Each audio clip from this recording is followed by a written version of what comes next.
PV Narasimha Rao గారు అనగానే ప్రధానిగా ఆయన చేసిన ఆర్థిక సంస్కరణలు, 5 సంవత్సరాలు మైనారిటీ ప్రభుత్వాన్ని విజయవంతంగా నడపడం, అణు పరీక్షకు రంగం సిద్ధం చేయడం, పంజాబ్లో తీవ్రవాదాన్ని అదుపు చేయడం లాంటి విజయాలు గుర్తొస్తాయి. భారతరత్న ఇవ్వడం ద్వారా ఆయన దేశానికి చేసిన సేవలకు సరైన గౌరవం దక్కింది అని ఆయన అభిమానులు, మరి ముఖ్యంగా 2 తెలుగు రాష్ట్రాల ప్రజలు సంబరపడ్డారు. కానీ విజయాలతో పాటు బాబ్రీ మసీద్ కూల్చివేత విషయంలో ఆయన పోషించిన మౌన పాత్ర ఒక పెద్ద మచ్చలాగా ఆయన పైన పడింది. ఇంతకీ బాబ్రీ మసీద్ విధ్వంసం జరుగుతున్నప్పుడు పివి నరసింహారావు గారు ఏం చేస్తున్నారు? కొంతమంది విమర్శిస్తున్నట్టు బాబ్రీ మసీద్ కూల్చివేతను ఆయన కోరుకున్నారా? సీనియర్ జర్నలిస్ట్ స్వర్గీయ కుల్దీప్ నయ్యర్ తన ఆత్మకథలో ఆరోపించినట్లు ఆ సమయంలో ఆయన పూజలో ఉన్నారా? ఇంకొంతమంది ఆరోపిస్తున్నట్టు ఆ సమయంలో ఆయన నిద్రపోతున్నారా? ఆ మసీదును కూల్చివేస్తే బీజేపీ రామమందిరం చుట్టూ చేస్తున్న రాజకీయాలకు తెరపడుతుందని పివి తప్పుడు అంచనా వేశారా? బాబ్రీ మసీద్ కూల్చివేతలో పివి పరోక్షంగా సహకరించారు కనుకే బీజేపీ ప్రభుత్వం భారతరత్న ఇచ్చింది అనే వాదనలో వాస్తవం ఉందా? ఈ ప్రశ్నలకు సమాధానాలు తెలుసుకోవాలంటే ఈ వీడియో చివరి వరకు చూడండి. Welcome back to my channel.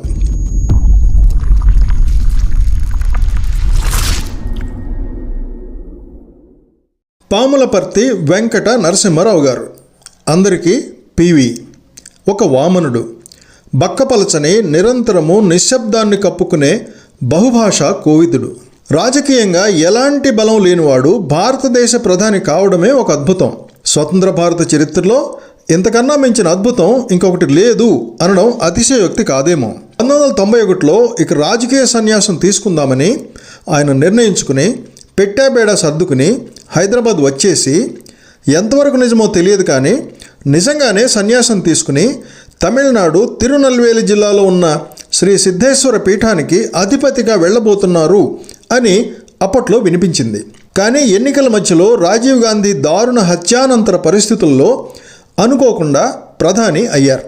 December 6, 1992 ఆదివారం బాబ్రీ మసీదును కూల్చివేసిన దురదృష్టకర దినం. ఆ రోజు ఉదయాన్నే పివి వ్యక్తిగత వైద్యుడు శ్రీనాథ్ రెడ్డి వచ్చి రక్తం మరియు మూత్రం నమూనాలు తీసుకుని వెళ్ళిపోయారు. శ్రీనాథ్ రెడ్డి మధ్యాహ్నం 12:20 టీవీ ఆన్ చేయగానే బాబ్రీ మసీదు గుమ్మటంపై వేలాది కరసేవకులు కనిపించారు. మొదటి గుమ్మటం మధ్యాహ్నం 1:55 కూలిపోయింది. హఠాత్తుగా డాక్టర్ శ్రీనాథ్ రెడ్డికి పివికి హార్ట్ ప్రాబ్లం ఉన్న విషయం జ్ఞాపకం వచ్చింది. 1990లో ఆయనకు అప్పటికే హార్ట్ ఆపరేషన్ జరిగింది. డాక్టర్ శ్రీనాథ్ రెడ్డి పివి గారు ఎలా ఉన్నారో అని హడావిడిగా ఆయన దగ్గరికి వెళ్లేలోపే 3వ గుమ్మటం కూడా కూలిపోయింది. నన్ను చూసి ఆయన మళ్ళీ ఎందుకు వచ్చావు అని అడిగారు. మళ్ళీ పరీక్షలు చేయడానికి అని చెప్పి ఆయనను పక్కనే ఉన్న గదిలోకి తీసుకెళ్లాను. అనుకున్నట్లుగానే ఆయన గుండె వేగం పెరిగింది.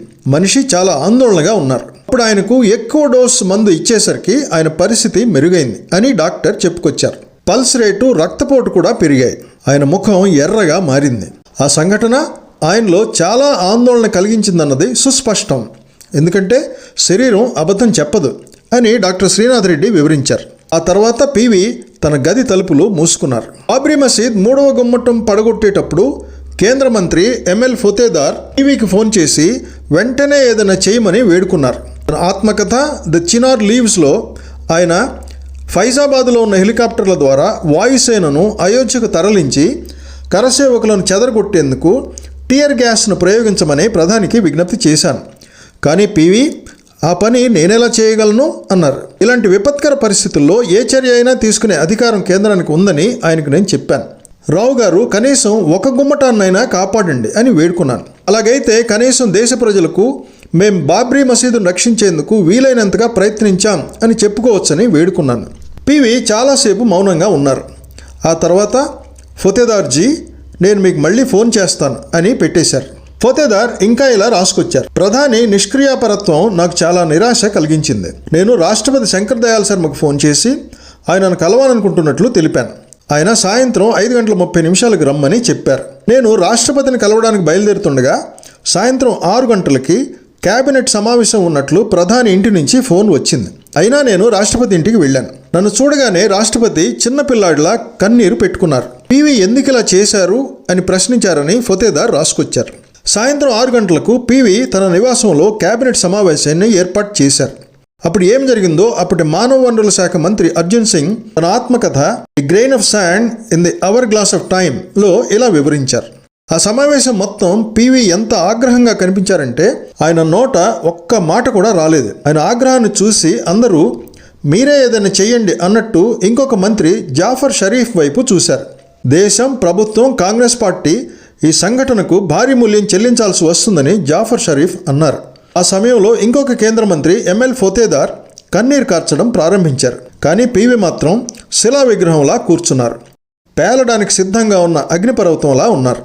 బియాండ్ ద లైన్స్ అన్న తన ఆత్మకథలో కులదీప్ నయ్యర్ బాబ్రీ మసీద్ కూల్చివేతలో పివి పాత్ర ఉన్నట్టు నాకు సమాచారం ఉంది. కరసేవకులు మసీదును ధ్వంసం చేస్తున్నప్పుడు పివి పూజలో ఉన్నారు.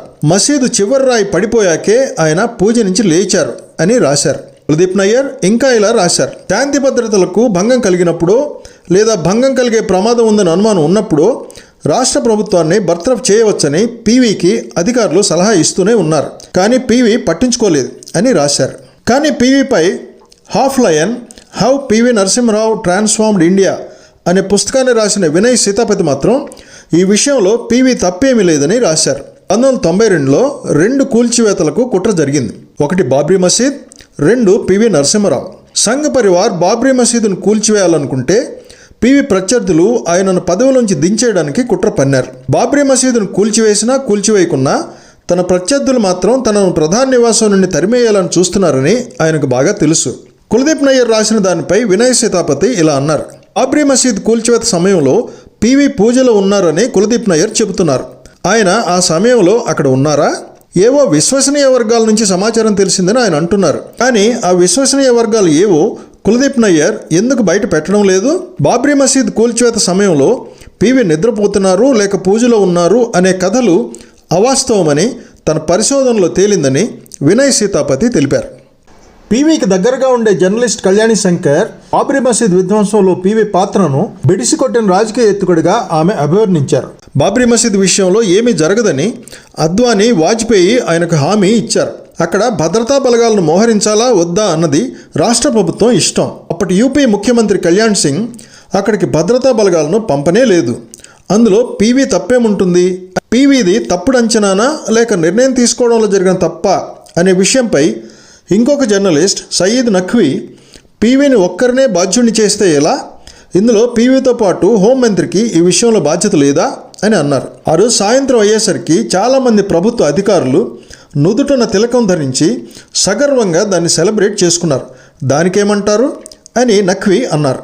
ది టర్బులెంట్ ఇయర్స్ అనే పుస్తకంలో మాజీ రాష్ట్రపతి ప్రణబ్ ముఖర్జీ ఇలా రాశారు: బాబ్రీ విధ్వంసం తర్వాత పివి నన్ను ఒంటరిగా కలిసినప్పుడు రాబోయే ప్రమాదాల గురించి వివరించేందుకు మీ పక్కన ఎవరూ లేరా? దీనిపై అంతర్జాతీయంగా వచ్చే ప్రతిస్పందన గురించి ఆలోచించలేదా అని ప్రశ్నించాను. కనీసం ఇప్పుడైనా ముస్లింల ఆగ్రహాన్ని తగ్గించడానికి నిర్దిష్టమైన చర్యలు తీసుకోండి అని చెప్పాను. ఇన్ని మాటలు చెప్పేటప్పుడు ఆయన ముఖంలో ఎప్పటిలాగే ఎలాంటి భావాలు ప్రతిఫలించలేదు. కానీ ఆయనలో దుఃఖాన్ని, నిరాశను స్పష్టంగా గమనించాను అని ప్రణబ్ ముఖర్జీ రాశారు. ఎంఎల్ ఫోతేదార్ తన ఆత్మకథలో అర్జున్ సింగ్ పాత్రపై ఇలా అన్నారు: డిసెంబర్ 6న ఏదో పెద్ద సంఘటన జరగబోతుందని అర్జున్ సింగ్కు బాగా తెలుసు. డిసెంబర్ 4న అనగా మసీదు విధ్వంసంకు 2 రోజుల ముందు ఆయన లక్నోలో ఉన్నారు. ఆ మర్నాడు ఆయన అయోధ్యకు వెళ్ళి వాస్తవ పరిస్థితిని అంచనా వేయాలి. కానీ చిత్రంగా ఆయన అయోధ్యకు వెళ్లకుండానే లక్నో నుండి తిరిగి వచ్చేశారు. తర్వాత రాజధాని నుంచి పంజాబ్కు వెళ్ళిపోయారు. ఆయన పంజాబ్కు వెళ్ళడానికి పెద్ద బలమైన కారణం ఏమీ లేదు. డిసెంబర్ 6 సాయంత్రం జరిగిన కేబినెట్ సమావేశానికి ఆయన హాజరు కాకపోవడం, తర్వాత కేబినెట్ నుంచి రాజీనామా చేయడానికి వెనకాడడం ఆయన పాత్రపై అనుమానాలు కలిగిస్తున్నాయి. సవాళ్లను ఎదుర్కొనే ధైర్యం అర్జున్ సింగ్ లేదు అని ఫోతేదార్ రాశారు. ఇప్పటివరకు చెప్పుకున్న వివిధ వ్యక్తుల అభిప్రాయాలు, విశ్లేషణలు ఎలా ఉన్నా పివి గారిని నిశ్చితంగా గమనిస్తే ఆయన స్వతహాగా నెమ్మదస్తులు. మొదటి నుంచి మితభాషి, అంతర్ముఖుడు. రాజకీయ నాయకుడిగా ఎక్కువ కాలం ఉన్నప్పటికీ ఆయన ఒక ఋషి లాంటి వాడు. బాబ్రీ మసీద్ విధ్వంసం లాంటి ఉద్విగ్న పరిస్థితుల్లో ఒంటరి వాడైపోయి అచేతనంగా ఉండి ఉండొచ్చు. లేక అద్వానీ మరియు వాజ్పేయిల మాటలపై విశ్వాసంతో మసీదు పడగొట్టేంత ఉన్మాదం ఊహించకపోయి ఉండవచ్చు. ఇంటెలిజెన్స్ వర్గాల పాత్రపై కూడా ప్రశ్నలు ఉన్నాయి. ఆయనకు ఆ సమయంలో మిత్రుల కంటే శత్రువులే ఎక్కువగా ఉన్నారు. పేరుకు ప్రధాని అయినా ఆ స్థాయిలో ఆయనకు కేబినెట్ పైన అజమాయిషీ లేదు. ముందు నొయ్యి వెనుక గొయ్యిలా ఏ నిర్ణయం తీసుకుంటే ప్రభుత్వానికి మరియు రాజకీయంగా ఎలాంటి ప్రతికూల పరిస్థితులు వస్తాయో అనే మీమాంసలో ఉండవచ్చు. అమెరికా ప్రధాని అయినా మొత్తం పార్టీ మరియు ప్రభుత్వంపై కంట్రోల్ సోనియా గాంధీ చేతుల్లో ఉండేది అన్నది వాస్తవం. పీవీని నిందించే బదులు ఈ విషయంలో సోనియా గాంధీ ఎందుకు పీవీకి సరైన మార్గదర్శకం ఇవ్వలేదు అనే ప్రశ్న కూడా వస్తుంది. బాబ్రీ మసీద్ కూల్చడానికి ముందు ఆయన రామమందిరంకు అనుకూలంగా ఎలాంటి చర్యలు కానీ స్టేట్మెంట్లు కానీ ఇవ్వలేదు. కాబట్టి ఆయన పరోక్షంగా బీజేపీకి సహకరించారు అనేది అవాస్తవం. ఆయనకు బీజేపీ భారతరత్న ఇవ్వడంలో ఆయన చేసిన ఆర్థిక సరళీకరణ విధానాలు మరియు సంస్కరణలే కారణమవుతాయి, కానీ బాబ్రీ మసీద్ విధ్వంసం కారణం కాబోదు.